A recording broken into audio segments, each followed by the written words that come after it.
Are white, they're very similar to people. They look like any European family that you would live next door to. Looking at them, the way they dress, these are prosperous middle-class people.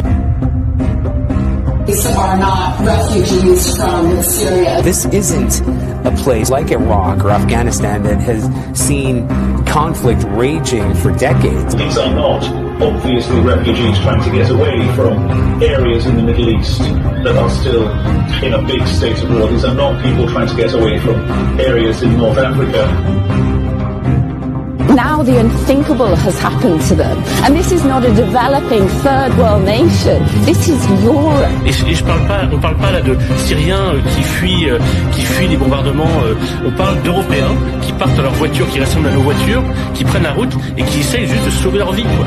You know, this is a relatively civilized, relatively European city where you wouldn't expect that or hope that it's going to happen.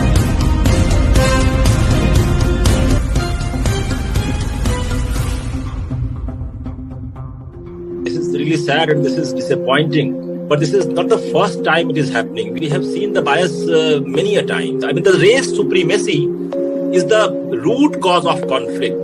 Unfortunately, many of the media companies in the West are unable to hide their bias. If someone reports in such a way that only whites have a right to live with dignity and non-whites don't have the right to live with dignity, then it's unfair. We see a new wave of journalists from some Western media establishments characterizing the war as only possible within uncivilized and developed parts of the world, spaces like Africa in their mind when they make such comments.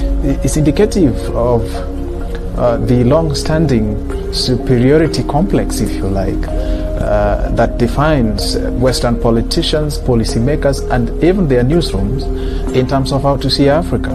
Now, that comment effectively drew a lot of criticism from Kenyans who are tired and sick of continued disinformation, and stereotypes to report on Africa. I believe usually racism emulates from ignorance. A reporter who holds such a position, there was need for him or them to context to be fully aware of what happened in the country which they related to. Because most of their outlets or people who actually feed them with information are people who maybe they've got different intentions.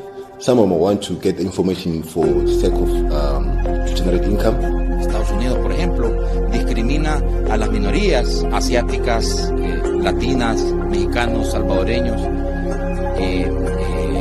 y otras minorías y evidentemente ahí hay un poco de doble moral. So why are the double standards there? The first thing that came to mind was Iraq. Things occurred and continued and nothing changed. In fact, there was acceptance. It was almost as though this is the norm. The West steers things towards a certain way and the world follows. So if we downplay and listen to one another, maybe we will fix it. But if they think, Western media and the West in general, think that by overplaying things and saying we're going to do this and we're going to stop that and then that and then that, it's going to stop. It's not.